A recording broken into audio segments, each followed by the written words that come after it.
Bok muzičar, evo nas opet u još jednom videu u kojem ćemo raspravljati kako izgleda jedan održivi muzički biznis.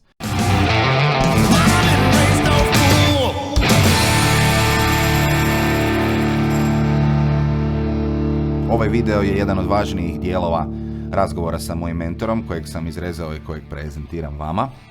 Tema ovog dijela razgovora su sustavi.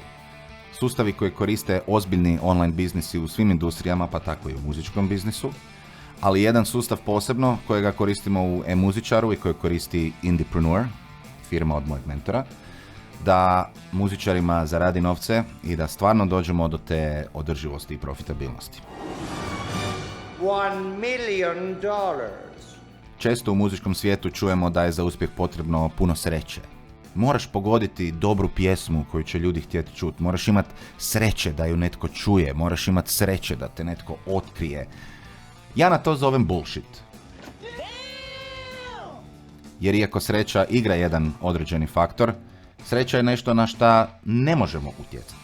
Ali zato postoje sustavi i postoje načini i strategije kako utjecati na sve ostale faktore na koje možemo i stvarno na taj način ostvariti svoj uspjeh kojega tražimo. Naravno, pod uvjetom da stvaraš muziku koja je kvalitetna, što znam da je jako nedefiniran pojam, ali ajmo ga svesti na muziku koju barem neko hoće čut i koja je napravljena po barem nekakvim dobrim standardima i praksama kako se radi muzika. Sustavi koje mi implementiramo i o kojima ćemo danas pričati, kad se svi njihovi doprinosi od svih tih faza tog sustava zbroje, puno nadjačavaju moć koju može imati sreća, koja je ili si nula ili si sve, do svih ovih faza u sredini gdje ti polagano rasteš i nadograđuješ, gdje kasnije shvatiš da sreća počne imati sve manji i manji uticaj i onda sve te priče koje su nas zadojavali kroz ovih desetine i desetine godina da moraš biti sretan i da ti treba samo nešto upaliti i ti se samo bavi s muzikom, a sve ostalo će doći samo od sebe, pada u vodu. You have no power here. U ovom videu Srka i ja ćemo proći kroz generalnu ideju ovoga sustava, kako se on razbija po fazama, kako je svaka faza beneficijalna svakom od vas kad taj sustav primjenjujete, a kasnije u jednom drugom videu ćemo vidjeti kako se svi ti principi pretaču u realni svijet, to jest u virtualni svijet, jer pričamo o digitalnom marketingu i o online biznisu za muzičare. I prije nego sami video krene, moram se obratiti vama koji ste već počeli s obrvama micat i mrštice i u kakvim on sustavima priča. Muzika nije takav biznis, ja sam muzičar, ja sviram, ja ne znam o tome ništa, ja ne mogu sad još sve te nekakve sustave pamtiti, ja nisam direktor firme. Nažalost, sve uspješni muzički poduhvati su jako dobro organizirani poslovi koji funkcioniraju po svojim sustavima.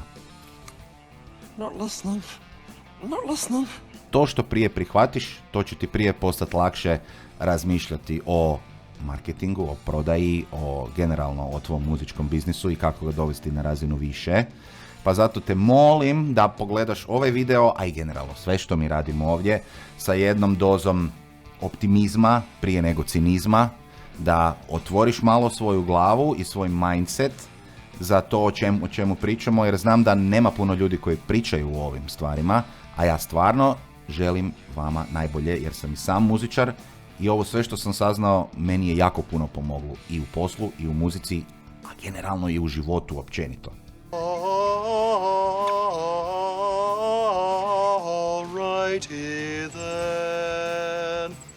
Zato osim praktičnih savjeta na ovom kanalu ćemo pričati jako puno o mindsetu. Kako promijeniti svoje razmišljanje o svojim problemima i na koji način im pristupiti da nam ne bi više predstavljali takav problem. Jer za svaki problem, ako nađemo rješenje, puno ga je lakše riješiti nego ako samo mašemo rukama i ne znamo šta ćemo i pokušavamo, a samo se žalimo da ništa to ne funkcionira. Are you quitting on me, son? Još uvijek nemam načina kako podmetnuti hrvatske titlove pod ovaj naš razgovor na engleskom, ali engleski titlovi postoje jer ih YouTube generira sam. Pa kliknite dolje negdje na CC piše ikona i onda možete si staviti barem engleski titl da možda lakše pratite razgovor. a kako se AI razvija, možda će tokom vremena biti i puno lakše složiti hrvatski prijevod da u budućim gledanjima vam bude lakše. Anyway, dosta mojeg rentanja, prelazimo na video. Your company, Indepreneur, has your own framework, your own way of doing marketing, and through that marketing, making revenue for artists. Yeah. And it's called the buddy system. Yeah. And it's something that really blew my mind when I heard about it and when I read about it and saw what it was. Even though it's rooted into a framework that already existed, but lots of people talk about it in different ways, but the principle is the same. Yeah. So I'd like to hear from you. What is the buddy system? Yeah. So the buddy system is it's an analogy. It's a heuristic. It's a rule of thumb. It's something you can use to think about how your business operates. And it could be a music business, it could be any business. And really the buddy system is just our wrapping of an existing concept, which is relationship-based marketing, which is to say that like your consumers go through different stages of awareness, with you. It's previously been described as you have people who are unaware, people who are problem aware. They know they have a problem. They don't know how to solve it. Then people who are solution aware. They know they have a problem and they know what the likely solution is. And then there's your solution aware. They know they have a problem. They know what the solution is and they know about your solution. And then you have deal That was Robert Cialdini, if I'm correct. Think it's or actually, no? I think it's actually Eugene Schwartz. Eugene Schwartz. Sorry. The 5 levels or 6 levels of awareness, right? Yeah, Breakthrough Advertising. I think it's this book. Breakthrough Advertising. Correct. Sorry.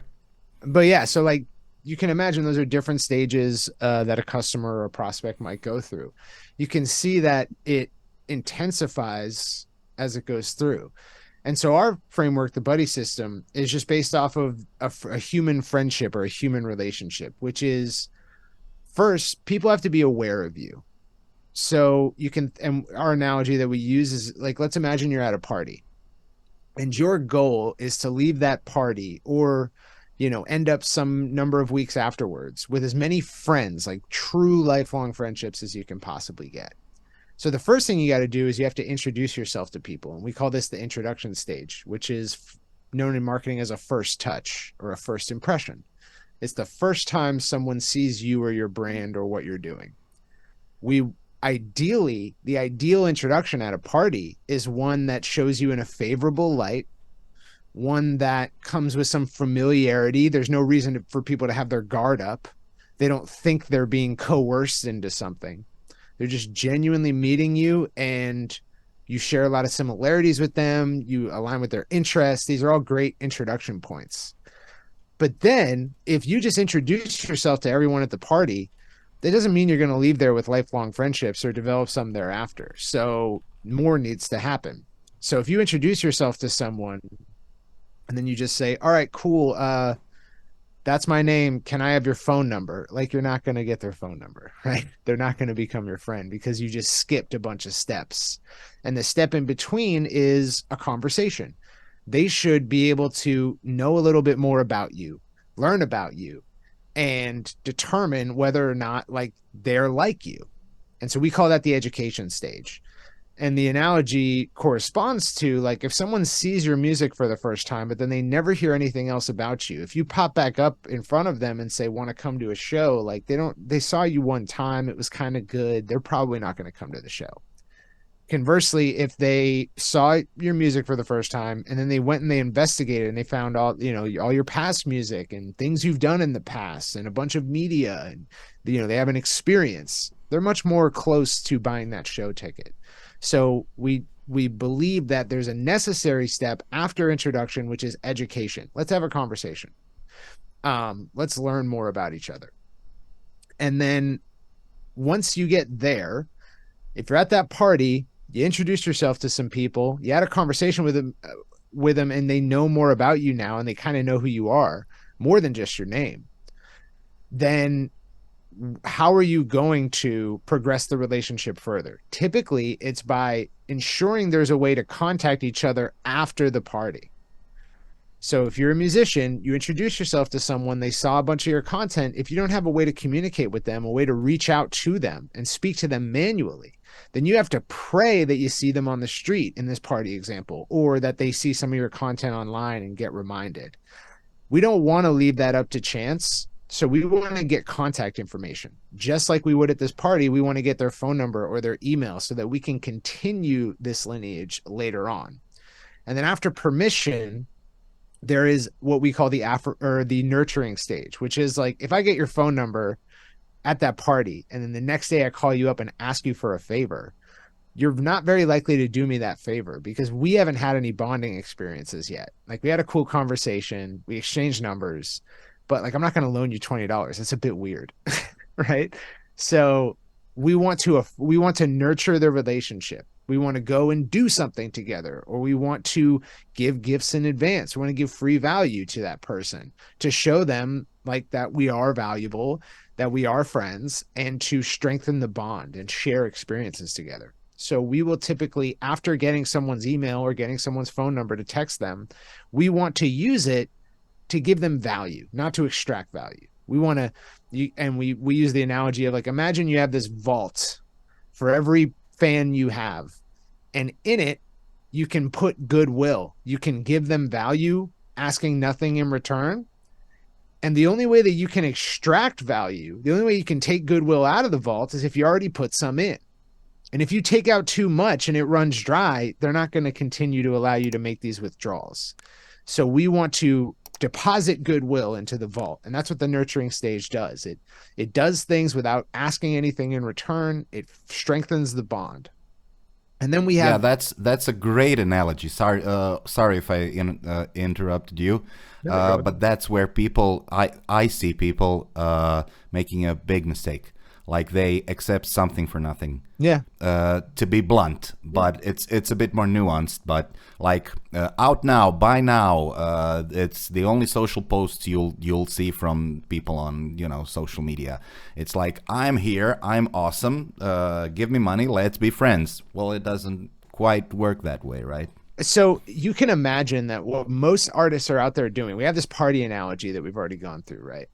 The mistake that most artists are making is they're going up to people they haven't introduced themselves to, haven't had a conversation with, don't have their contact information, don't know anything about them. And they're saying, hey, can you run upstairs and grab this thing for me? Or can you loan me $10? Or can I have your drink? Like, they're making these asks that are completely inappropriate given that someone doesn't know who you are yet.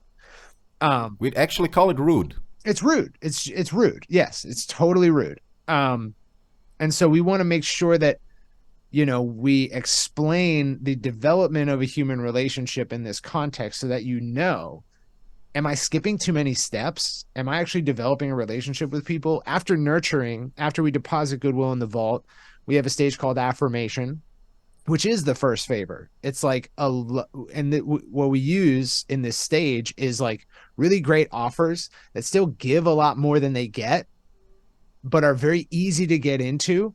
Like, they cost very little. It's not much of a commitment because, I'm much more likely to get a favor from you if I ask you to borrow $10 till tomorrow than if I ask you to borrow $1,000 until next year, right?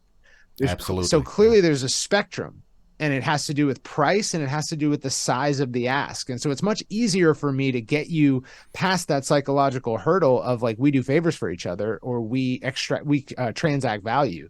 If it's a very easy offer, very low price, very valuable, a no-brainer. So in the affirmation stage, we don't shoot for the moon. We just go for, let's create a customer with the lowest ask we can ask for. And then after that, we nurture again, because we want to always have that goodwill vault topped up and kept full. And then from there, it's ascension. It's about making progressively bigger asks and giving progressively bigger value. And what that does is it takes a customer from being worth $20 in, a 30-day time frame to being worth $1,000 over a year time frame or a 2-year time frame. And so then we can say, maybe it costs me $60 to go through all these stages to finally acquire a customer. And so I need to charge $60 on that first transaction or I'm losing money. But if you can take a step back and you can understand, well, a customer is actually worth $1,000 to me over 2 years.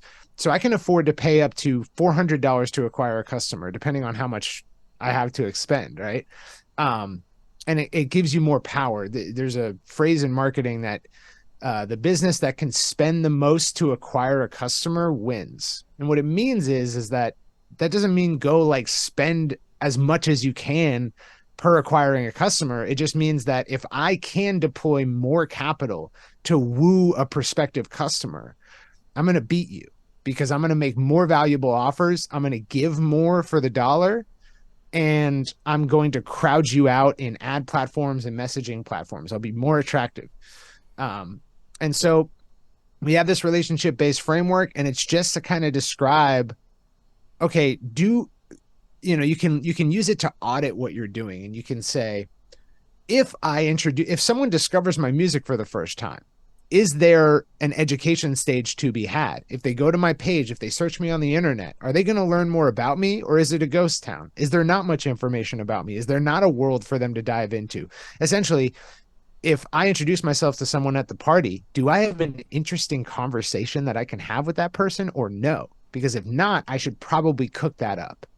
And so we use this to audit music careers and say, where are you skipping steps? Where do you not have an answer for how to develop this relationship? It's not necessarily the case that every person who discovers your music needs an education conversation, needs nurturing, needs to sign up for your email list and give permission. Some people will see your music for the first time and go buy everything in your store. But a broad majority won't, and we want to have answers for all of those people. So that's why we use this framework. Prekidam ovaj video samo na čas dok još imam tvoju pažnju da ti kažem kako bi ti Emuzičar mogao pomoći direktno. Ako već imaš zdravu bazu fanova koji te vole i prate, ali nisi točno siguran kako to monetizirati, mimo ovih nesigurnih načina kao što su streaming, kao što su skupljanje prava ili organiziranje svirki na koje ne znaš koliko će ti ljudi doći, onda si vjerojatno dobar kandidat za naše Emuzičar 1 na 1 mentorstvo i to je ono što mi radimo najbolje. Strategije koje koristimo pomogli su već stotinama muzičara i malih i srednjih, ali i velikih koje vjerojatno vidiš i na billboard ljestvicama, i uz malo truda i uz pravi fokus i uz naše vodstvo ti se možeš priključiti tom klubu. Na emuzičar.com klikneš na usluge, pa na 1 na 1 mentorstvo i ispuniš upitnik za prijavu. Ako si prikladan kandidat i imamo slobodnih mjesta, javljamo ti se s prijedlogom za sastanak da vidimo kako ti najbolje možemo pomoći da ostvariš svoje ciljeve. Pročitaj sve što piše na stranici, da znamo o čemu pričamo i da znaš što je sve potrebno da bi mogli skupa raditi. Ako kroz analizu tvojih odgovora možda skužimo da nisi u fazi u kojoj ti možemo pomoći najbolje što bi mogli i najbolje što bi htjeli, preporučam ti da svejedno ispuniš našu besplatnu Emuzičar procjenu u kojoj ćeš saznat u kojoj jesi fazi, koja ti je najveća prepreka i kako ju prebroditi i kako bi pokrenuo taj svoj proces da dođeš do te faze gdje onda možemo opet pričat kako ćemo lansirati tvoju karijeru u visine. Dosta sam smetao, natrag na video. I noticed you didn't talk about the last two phases. Yeah. But so I would like to mention if I may, because I always look at it as kind of a feedback loop. Yeah. So if you are trying yourself to make new connections, to meet new people who like your music, who will buy some of your offers, become your real fans, your true fans, whatever you want to call them, and then what happens is they can bring in new fans on their own into the intro stage because they recommend you, which through our human psychology is practically the best way to introduce yourself to someone. Like, yeah. You know that hot girl in the corner? Like, introduce me to her. Yeah. I will have a better chance if she trusts you and you trust me. Yeah, so Right. we used to have these two other stages called referral and advocacy. The reason that we don't push them so hard anymore is because very few musicians actually employ them, even though it probably would be a good idea, which is referral is the level of a relationship where someone they're not afraid to, let's say for instance that someone in their family needs a doctor and you're a doctor, they would refer you. They wouldn't help them look for one. They would say, oh, I know a guy. Okay. Advocacy is a little bit different because they'll actually stake their reputation on it. They'll say, you have to go to this guy. And so referral is when a fan recommends your music to a friend. Advocacy is when a fan actually goes above and beyond, maybe does something more like a street team. If you remember the 90s, like bands would employ fans and give them a bunch of promotional materials and have them go promote on their behalf at the local mall or something around a release. And that's kind of the level of commitment that advocacy denotes. We stopped using these stages because people were worried about them a lot and they hadn't even really set much up for the first stages. So it's like, well, if this is confusing, let's get it out of there. Because it's not the most important thing for you, probably where you're at. Yeah, and I'd say that's more in the realm of, well, maybe not directly, since we're talking business to consumer, business to fan, musician to fan. It's more in the realm of like PR efforts. Yeah. Well, I'd say it's more of a PR thing.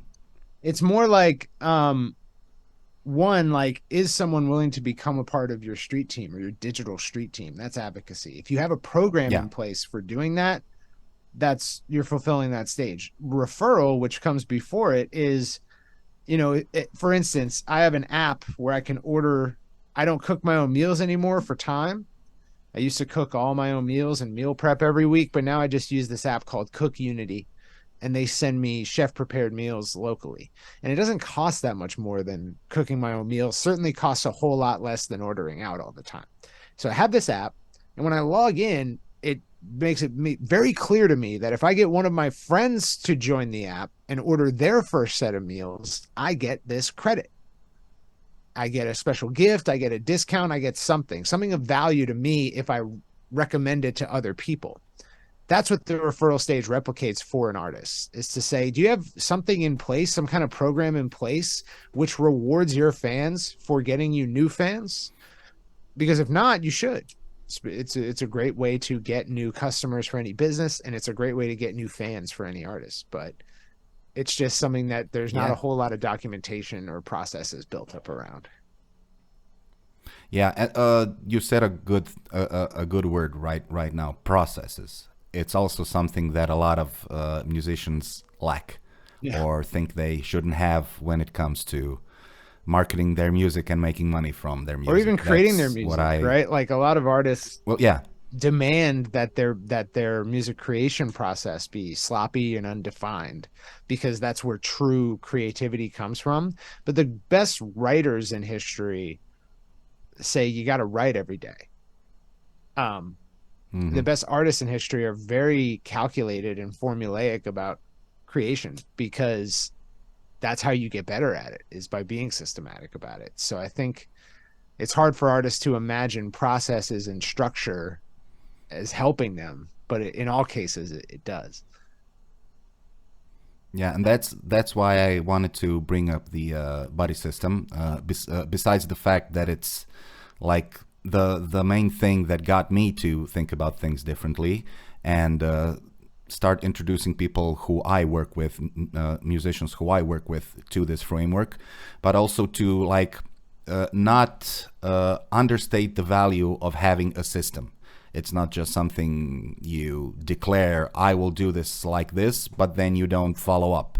You don't go through the phases and you say, oh no, I'm just gonna forget about the first two phases. I'm going to go straight to the third because that's where the money is made. And I don't care about this. I just care about the money. That means you don't understand the process. Yeah. And I think these are interconnected things. First, you have to understand the process, what you want to get out of it, how it's represented in your environment, in your community, in your communication to people, because marketing and sales basically are communication. Yeah.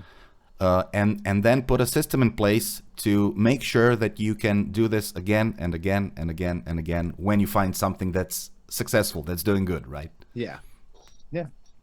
That's how I pictured it in my mind. Yeah. I mean, most artists have very little education on how even the music industry itself does marketing, because there is a process in place for major record labels. It's just very wasteful. it not only costs way more money than it needs to, but it has a success rate of like less than 1/100%, meaning like less than 100% of those signed to a major label actually end up as commercial successes. But for those it does end up as a commercial success for, it's very effective. It's just not intended to create marginal success. It's intended to create Taylor Swift's and Justin Bieber's. It's not intended to create sort of middle acts. Yeah, it's the law of large numbers. Yes, right? exactly. Yeah. And they put all their money and all their effort into that 0.0001% of people. But that's just to say that if you're an artist, you don't know how that works, much less how a business gets customers and becomes successful. So when you have a creation that you finish, you have a finished master, you even have an idea of when you want to release it and what the packaging will be and all that stuff. When it comes to marketing it and getting people to listen to it, your hope is that, one, it'll just go viral somehow, or two, that some music industry executive will come along and say, this is good, I'm going to take care of the rest from here. And they never do, but they'll say that. And that's your hope. And so, you know, the reason that artists skip steps in the process, and the reason that they end up floundering and feel confused and lost, is because they don't even know a whole lot about how to market or build a business in the music industry or elsewhere. And so they're just sort of flailing their arms around once they have a release to do, just sort of coming up with stuff off of the top of the head, and it almost never works. And so, yeah, we try to be very process oriented and try to find things that we can replicate across any genre, across any artists, and leave nothing up to chance. Awesome. Yeah, cool. That's why we're here. That's what I wanted to say. Yeah, to get people at least to think about things they haven't thought about before, and start researching if they haven't, and if they have, to put that from the cloud that's above their heads with all kinds of information, every other YouTube channel with lots of different advice for doing all of this, and putting it into like slots that interconnect together and work like a little, well, sometimes not a little machine that pumps out fans that give you money, you know. Yeah. Kad si već u zaletu, preporučujem ti da ovaj video pogledaš sljedeće i vidimo se tamo.